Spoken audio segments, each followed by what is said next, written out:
Hello बच्चों, आज solid state का एक और नया लेक्चर अपन लेके सर आए हैं। अब देखो कितने तरह के सॉलिड की अगर बात की जाए तो सॉलिड में कितने तरह के स्ट्रक्चर ऑब्जर्व किए गए। सबसे पहला स्ट्रक्चर जो ऑब्जर्व किया गया उसकी अगर बात की जाए तो वो होता है crystal lattice. Basic definition, crystal lattice. Crystal lattice क्या होता है? क्रिस्टल लैटिस की डेफिनेशन होती है regular 3 dimensional arrangement of points.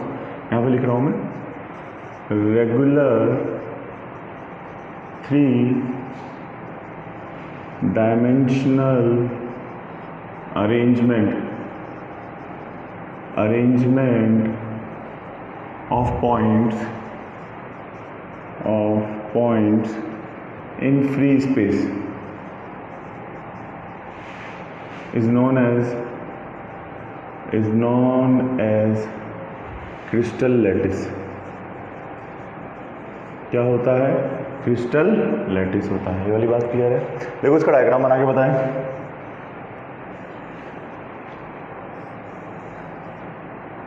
Regular 3 dimensional arrangement of points in free space is known as crystal lattice. थोड़ा सा इसको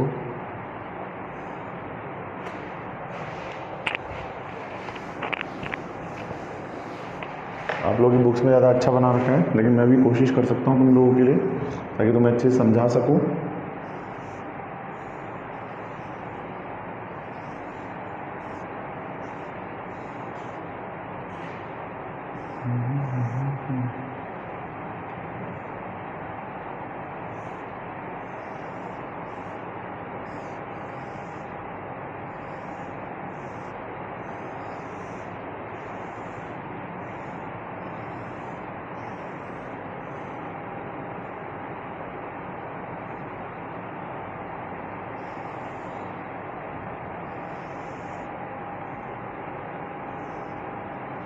ये होता है क्रिस्टल लैटिस। आप लोगों की बुक में डायग्राम देखा, regular 3 dimensional arrangement of point. देखो क्रिस्टल लैटिस जो होता है इसके हर एक पॉइंट पर एटम अरेंजमेंट है। क्रिस्टल लैटिस क्या होता है? जैसे तुम्हारी बिल्डिंग है, अब बिल्डिंग में अपन मान रहे हैं कि हर एक कॉर्नर पर एटम लगा हुआ है, तो बिल्डिंग का स्ट्रक्चर कैसा होगा? अब 3D के अंदर तो तुम देख नहीं सकते कि कैसा डायग्राम है, तो डायग्राम बनाने का क्या क्या प्रोसेस होता है, एटम्स का अरेंजमेंट क्या होता है, उसे बोलते हैं क्रिस्टल लैटिस। अब इसकी सबसे छोटी यूनिट जो आती है वो आती है यूनिट सेल। दोनों एक साथ समझा रहा हूँ मैं आप लोगों को। यूनिट सेल क्या होता है? Smallest part of the crystal lattice. Smallest part of crystal lattice क्या होता है? Smallest part of the crystal lattice is known as the cell. देखो इसका डायग्राम जो ऐसा बनता है,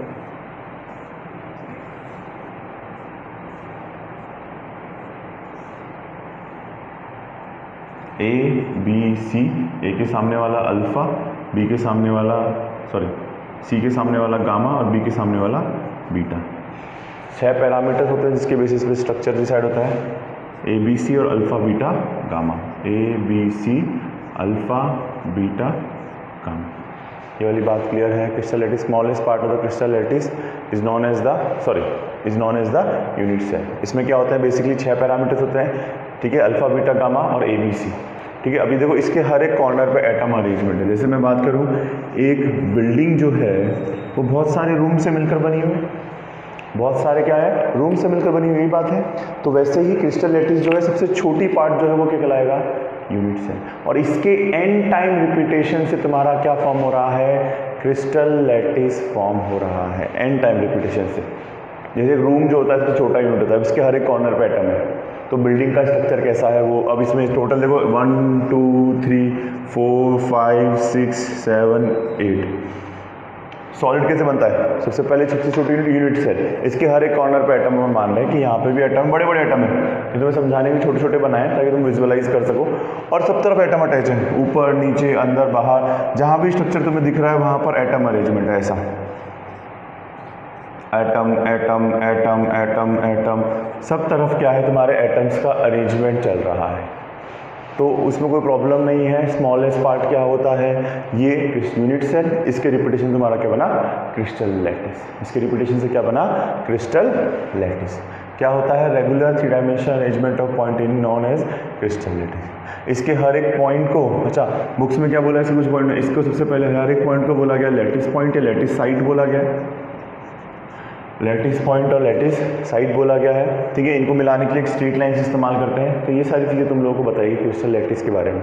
crystal lattice unit cell, atom, फिर एटम को यूनिट सेल के अंदर फिट किया, फिर उसके बाद क्रिस्टल लैटिस बनाया, और ऐसे क्रिस्टल लैटिस सब तरफ रिपीट हो रहा है। बहुत सारे n नंबर ऑफ मॉलिक्यूल जुड़ के क्या बना रहे हैं? क्रिस्टल लैटिस फॉर्म कर रहे हैं। क्या बना रहे हैं? क्रिस्टल लैटिस क्या कर रहे हैं? फॉर्म कर रहे हैं। तो ये वाली बात आप लोगों को अच्छे से समझ में आ गई।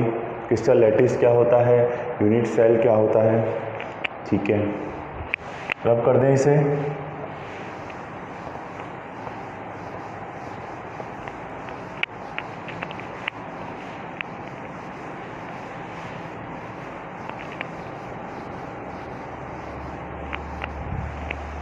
अब आगे की बात देखो, कितनी तरह की यूनिट सेल होती है। सबसे पहला आता है प्रिमिटिव या सिंपल यूनिट सेल। प्रिमिटिव जैसे बोलते हैं सिंपल यूनिट सेल, इनके टाइप समझ लो। सिंपल यूनिट सेल, प्रिमिटिव या सिंपल में क्या होता है? देखो प्रिमिटिव और सिंपल में क्या होता है, हर एक कॉर्नर पर एटम अवेलेबल रहता है। प्रिमिटिव और सिंपल की डेफिनेशन क्या होगी? When atoms are available in each and every corner. देखो बुक की डेफिनेशन मैं तुम्हें रीड करके बताता हूँ।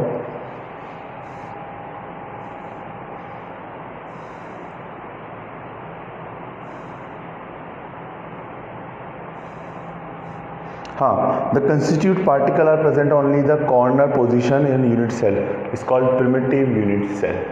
क्या कहते हैं कि हर एक कॉर्नर पे atom available.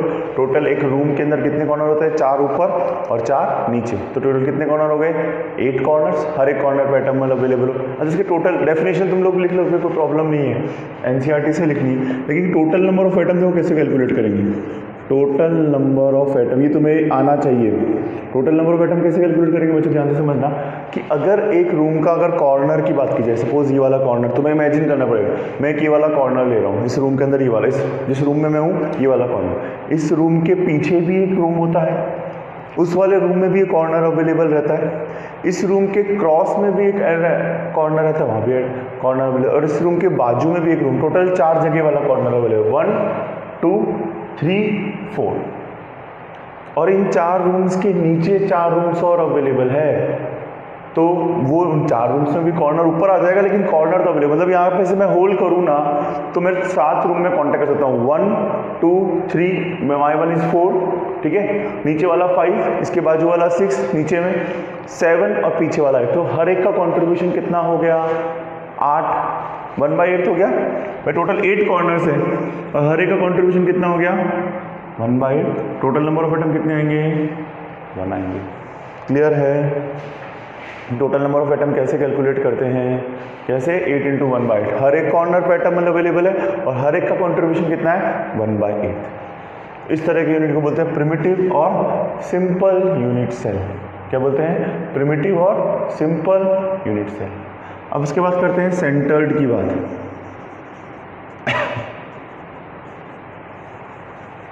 Centred unit cell. Centred unit cell की अगर बात की जाए तो सेंटर्ड यूनिट सेल के अंदर क्या होता है? डेफिनेशन क्या बोलती है कि कॉर्नर के अलावा स्ट्रक्चर में हर एक कॉर्नर पे देखो हर बार एटम अवेलेबल होगा, ये बात तुम्हें समझनी पड़ेगी। अगर 8 कॉर्नर, अगर यहाँ पे एटम अवेलेबल है तो सेंटर्ड है। कॉर्नर के अलावा हर बार कॉर्नर पर एटम तो अवेलेबल होगा, यहाँ पे एटम अवेलेबल है तो भी होगा, यहाँ पे है तो भी होगा, यहाँ पे है तो भी होगा। तो इस वाले केस में, हर वाले केस में होगा ही होगा। तो सेंटर्ड यूनिट सेल की बात की जाए तो डेफिनेशन मैं तुम्हें लिखवा देता हूँ या डेफिनेशन से बता देता हूँ तुम लोगों को।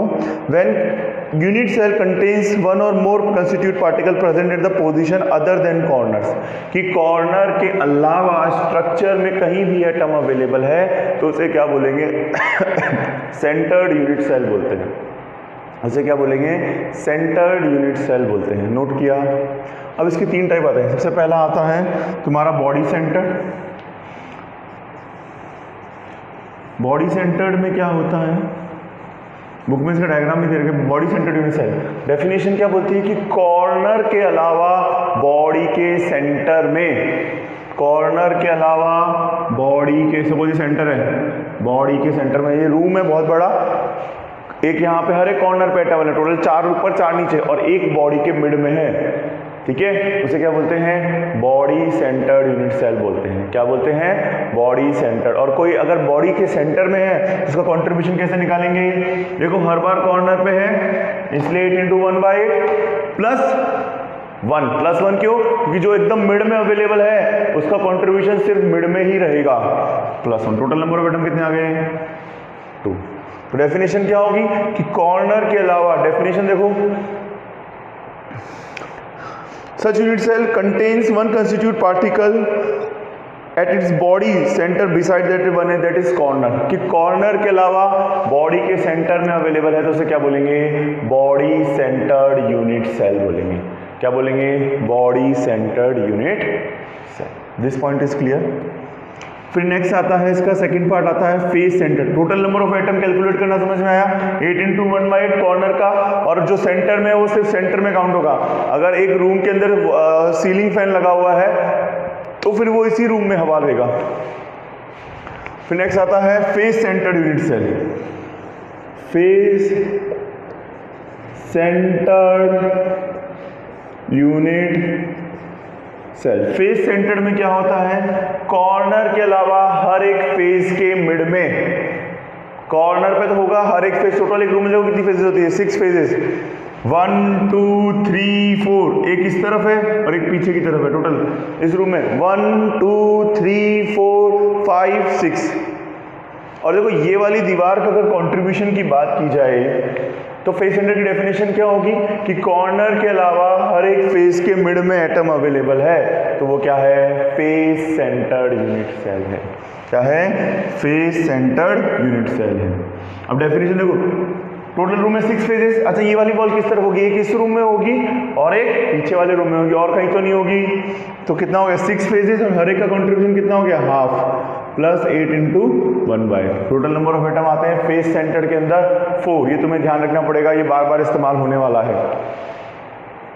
क्लियर है, फेस सेंटर्ड यूनिट सेल। और लास्ट आता है एंड सेंटर्ड। एंड सेंटर्ड में क्या होता है कि कॉर्नर के अलावा अपोजिट फेज, अगर ये वाली फेज ले रहे हो तो ये ही लेंगे तो ही एंड सेंटर्ड होगा, वरना रॉन्ग होगा। सर अगर ये वाली लेके ये वाली ले तो एंड सेंटर्ड होगा, नहीं होगा। सिर्फ दो अपोजिट, ये वाली ली तो ये वाली, ये वाली ली तो ये वाली, ऊपर वाली ली तो नीचे वाली, कोई भी दो अपोजिट, कॉर्नर के अलावा अपोजिट फेजेस के मिड में एटम अवेलेबल है तो उसे क्या बोलेंगे, face centre and centred unit cell बोलेंगे। इसमें total number of atom calculate नहीं करते हैं क्योंकि ये वेरिएबल होता है, ये और ये और ये और ये ले लिया तो इसमें वैल्यू जो है टोटल नंबर ऑफ एटम कभी कैलकुलेट नहीं करते, सिर्फ इन दो केसेस में ही तुम्हें दिखाया गया है। क्लियर है, प्रिमिटिव क्या होता है, ये इंपॉर्टेंट है। बॉडी सेंटर्ड, बॉडी के सेंटर में एटम अवेलेबल है, कॉर्नर के अलावा। फेस सेंटर, हर एक फेस के मिड में एटम अवेलेबल है, कॉर्नर के अलावा। एंड सेंटर, कोई भी है तो अपोजिट फेजेस के मिड में एटम अवेलेबल है, कॉर्नर के अलावा। प्रिमिटिव, हर एक कॉर्नर पे एटम अवेलेबल है। ठीक है, सेंटर के 3 टाइप के, body centre, first, second and third. तो I hope this point is clear. तो आज के लिए इतना ही बहुत है बच्चों। Thank you from my side, all the best, bye bye, take care, God bless you, thank you.